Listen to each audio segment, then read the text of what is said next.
Hi hello నమస్తే welcome to our channel Telugu Rajyam. నేను మీ Ram. 69th Filmfare award last year ఇచ్చినప్పుడు అల్లు అర్జున్కి వరించింది. మన తెలుగు ఫిలిం ఇండస్ట్రీలో ఎవరికీ రాని అవార్డు అది. ఫస్ట్ టైం అల్లు అర్జున్కి వచ్చింది. చాలా ఆనందపడ్డారు. మళ్ళీ 17th ఫిలింఫేర్ అవార్డ్స్ ఈ ఇయర్లో అనౌన్స్ చేశారు. ఏ మా హీరోస్ కానీ ఏ సినిమాలకి ఏ కేటగిరీస్లో ఇచ్చారనేది. అయితే ఈసారి తెలుగు చిత్రానికి వచ్చినప్పటికీ తెలుగు హీరోలు ఎవరికి కూడా నేషనల్ అవార్డు రాలేదు. బట్ ఏ సినిమాలకి వచ్చాయి ఏంటనేది వీటికి సంబంధించి ఒక పూర్తి లిస్ట్తో పూర్తి విశ్లేషణ మనకు అందించడానికి దాసరి విజ్ఞాన్ గారు మనతో ఉన్నారు, సినీ క్రిటిక్. నమస్కారం అన్న. నమస్తే. లాస్ట్ టైం బన్నీ గారికి వచ్చింది, బట్ ఈసారి కార్తికేయ 2కి వచ్చింది, బట్ ఏ హీరోకి కూడా రాలేదు. ఇంకా మరీ కష్టమా? ఓన్లీ బన్నీ ఒకటేనా? కష్టమా బన్నీ ఒకటేనా అంటే యాక్చువల్గా కంప్లీట్ నేషనల్ ఫిలింఫేర్ అవార్డ్ అంటే అన్ని లాంగ్వేజెస్ చూసుకుంటారు. తులు లాంగ్వేజ్ కూడా ఒకటి ఉంది తెలుసా? కన్నడలో లోపల ఒక చిన్న తెగకు తులు వాళ్ళు సినిమాలు తీస్తారు. వాళ్ళకు కూడా 63rd ఫిలింలో ఒక అవార్డు వచ్చింది, పింగారా. ఆ పింగారే ఇప్పుడు కాంతారా. దాని గురించి ఎందుకు చెప్పాను అంటే సేమ్ ఆ పింగారా సినిమా తీశారు యాజ్ ఇట్ ఈస్ కాంతారా కంటే ఇంకా బాగుంటుంది పింగారా చెప్పాలంటే, వాళ్ళ ఒరిజినల్ ట్రెడిషన్. ఓకే. అండ్ దాన్ని అంతటితోనే వదిలేయకుండా కమర్షియలైజ్గా ఉండాలని రిషబ్ శెట్టి కాంతారా తీశాడు. దాన్ని బేస్ చేసుకున్నారు. చాలా మందికి తెలియదు ఈ విషయం.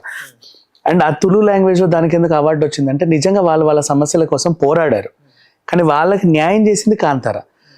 వాళ్ళందరికీ సినిమా తెలిసేసరికి గవర్నమెంట్ వాళ్ళకి 2,000 పెన్షన్ మంజూరు చేసింది అడవిలో ఉండే వాళ్ళకి. సో ఇంత మంచిగా జరిగింది దీనివల్ల.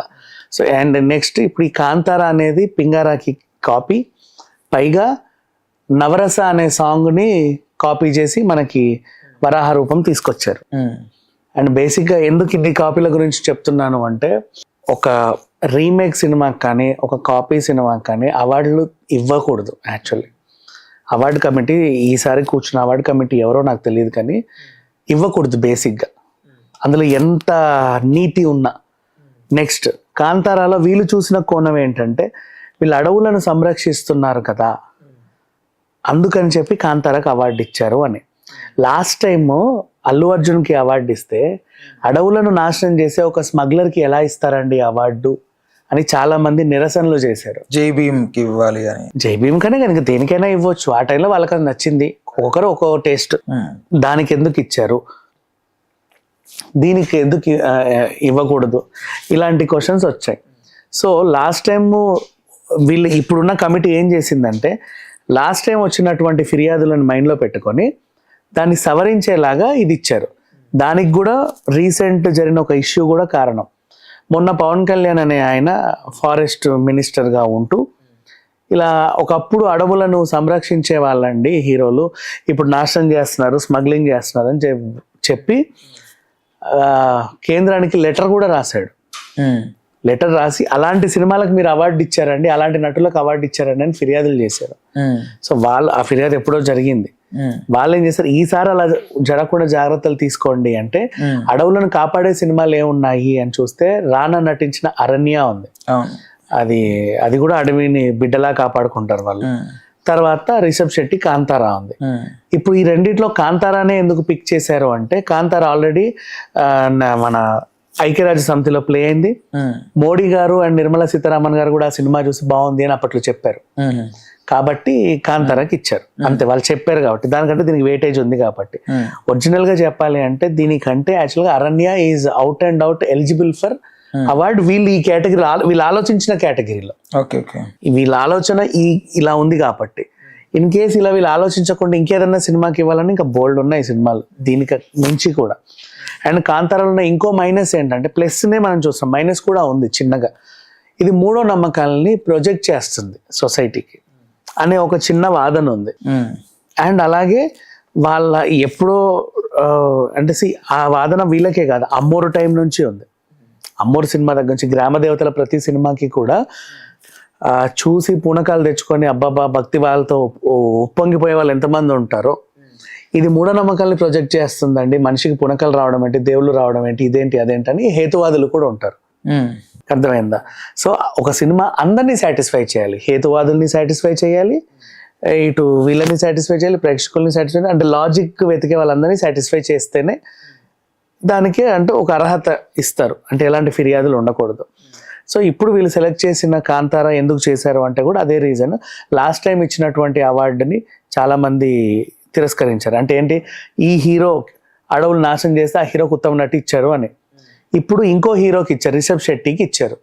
ఎందుకంటే అడవిని కాపాడాడు అనే మూలంతో దాన్ని సవరించుకునేలాగా ఈ అవార్డు ఇచ్చారు. ఇప్పుడు క్లారిటీ. నెక్స్ట్ తర్వాత ఇంకా చాలా మందికి ఇచ్చారు, ఒకసారి చూద్దాం. అలాగే ఉత్తమ నటి మన నిత్యా మీనన్కి ఇచ్చారు. ఆ తిరచిత్రంబలం సినిమాకి ఇంకా బోల్డ్ అన్న అవార్డులు వచ్చాయి. కూల్గా క్లాసిక్గా నీట్గా తీశారు అని చెప్పేసి. నిత్యా మీనన్ అంటే ప్రతి ఇయర్ ఆవిడకి ఏదో ఒక అవార్డు ఇచ్చినా తక్కువే. బికాజ్ నిత్యా మీనన్, సాయి పల్లవి లాంటి వాళ్ళు చాలా అరుదుగా ఉంటారు. కొంతమంది వాళ్ళు అంటే వాళ్ళు ఎక్కువ సినిమా తీశారు అంటే ప్రాణం పెట్టి పనిచేస్తారు. ఇంత క్యారెక్టర్ అయినా ఉండని ఆ హావభావాలతో రంజింపజేస్తూ ఉంటారు. అందుకే వాళ్ళకి ఎప్పటికీ ఫ్యాన్స్ అనే వాళ్ళు ఉంటానే ఉంటారు. ఇంకా ఉంచా ఈ సినిమాకి ఇచ్చారు. It's a very good film actually హిందీలో. అది కూడా మంచి ఆర్టిస్టిక్ వేలో సినిమా, అది కూడా బాగుంటుంది. ఇప్పుడు అవార్డు వచ్చిన సినిమాలన్నీ ఎవరైనా చూడకపోయి ఉంటే ఐ సజెస్ట్ దేమ్, ఒకసారి ఓటీటీలో ఉంటాయి, అట్లీస్ట్ ఒకసారైనా చూస్తే మళ్ళీ వాళ్ళకి అర్థమవుతాయి ఎందుకు ఇచ్చారు అవార్డులన్నీ. నెక్స్ట్ అలాగే పొన్నియిన్ సెల్వన్కి 2-3 అవార్డులు వచ్చాయి. ఫోటోగ్రఫీ వైజ్గా వచ్చింది అండ్ అలాగే ఏఆర్ రెహమాన్కి మ్యూజిక్ వైజ్గా వచ్చింది. పొన్నియిన్ సెల్వన్ అండ్ దానికి అర్హత ఉంది ఆ అవార్డుకి యాక్చువల్గా చెప్పాలి అంటే. చాలామందికి అర్థం కాలేదు అన్నారు సినిమా కానీ. అండ్ ఒక సాంగ్ కూడా తీసేశారు, మాట్లాడు సై అనే ఒక పాట ఉంటుంది. ఆ ఫస్ట్ పార్ట్లో రావాలి కానీ ఆ సాంగ్ లెంత్ ఎక్కువైందని ట్రిమ్ చేశారు. థియేటర్లో ప్లే అవ్వాలా, ఓటీటీలో కూడా ప్లే అవ్వాలా, బట్ యూట్యూబ్లో చూస్తే తెలుస్తుంది, ఆ సాంగ్ ఉంటుంది. అండ్ అలాగే ఇంకా చాలామందికి ఇచ్చారు. జానీ మాస్టర్, సత్యకృష్ణన్, సతీష్ కృష్ణన్, బాగుంది. Malayalam cinema Saudi Vellakka, and అలాగే Odia cinema Daman, Marathi cinema Vaalvi, Hindi cinema Gulmohar, Bengali Kaberi Antardhan, Punjabi Bhagi Didi. ఇవి సో ఎవరికి అన్యాయం చేయాల, ప్రతి లాంగ్వేజ్ని వీళ్ళు బాగానే పట్టించుకున్నారు, అందరినీ పట్టించుకున్నారు. తెలుగులో కార్తికేయ 2నే ఒక ప్రాంతీయ చిత్రం లాగా అవార్డు ఇచ్చారు, అంతేకాని స్ట్రైట్ తెలుగు సినిమాకి ఈసారి అయితే అవార్డు ఇవ్వాల. ఎందుకంటే వాళ్ళని మెప్పించలేదేమో మేబీ ఎవరైతే కూర్చున్నారో ఆ టీంని. సో ఇది ఓవరాల్గా జరిగింది. అండ్ నేషనల్ ఫిల్మ్ఫేర్ అవార్డ్స్ మళ్ళీ ఎలాగిస్తారు అంటే ఈ ఇయర్ కూడా 2022 సంబంధించిన ఇయరే. ఇప్పుడు మళ్ళీ 2023 ఉంది, 24 ఉంది. 25th 23కి సంబంధించి అంటే ఎప్పుడో 2 years అటు ఇటుగానే వస్తాయిలే గవర్నమెంట్ అవార్డులు. అండ్ ఇప్పుడు చెప్పారు అంటే దీన్ని మళ్ళీ నన్ను అడిగితే డిసెంబర్ లోపు బహుకరిస్తారు అందరికీ, ఉపరాష్ట్రపతితో లేకపోతే రాష్ట్రపతి చేతులతోనో లేకపోతే గవర్నర్ చేతులతోనో పోయేవారు ఒక మంచి పొజిషన్లో ఉన్న వాళ్ళ చేత ఈ అవార్డులన్నీ వాళ్ళకి ఇస్తారు. లాస్ట్ టైం కూడా పుష్పకి అవార్డు వచ్చినందుకు వాళ్ళు సెలబ్రేట్ చేసుకున్నారు, పెద్ద ఫంక్షన్ ఏదో చేసుకున్నారు ఇక్కడ. సో ఇట్లా. అండ్ ఏ అవార్డు అని ఇలా చూడొద్దు, వాళ్ళు ఇచ్చేది ఉత్తమ నటుడు అంటే నువ్వు ఏ క్యారెక్టర్ ఇచ్చావనేది అనవసరం. అంతెందుకు జోకర్కి అవార్డు వచ్చినప్పుడు కూడా అతను విలన్ కదా అనలా, పర్ఫార్మెన్స్ చూడండి అంతే, తను దాన్ని ఎలా చేశాడు. నటన ప్రాతిపదికని ఓపెన్ హైమర్కి ఇచ్చాం లాస్ట్ టైం ఆస్కార్, జస్ట్ ఆ నటనను చూడండి, ఆ స్టోరీ లైన్ ఏదైనా మీకు అనవసరం. ఉత్తమ చిత్రానికి ఇచ్చినప్పుడు అప్పుడు కథ గురించి మాట్లాడండి. ఇప్పుడు ఉత్తమ చిత్రం పుష్ప అంటే యూ కెన్ ఆస్క్ క్వశ్చన్స్, అట్లా ఎట్లా ఇస్తారండి అని.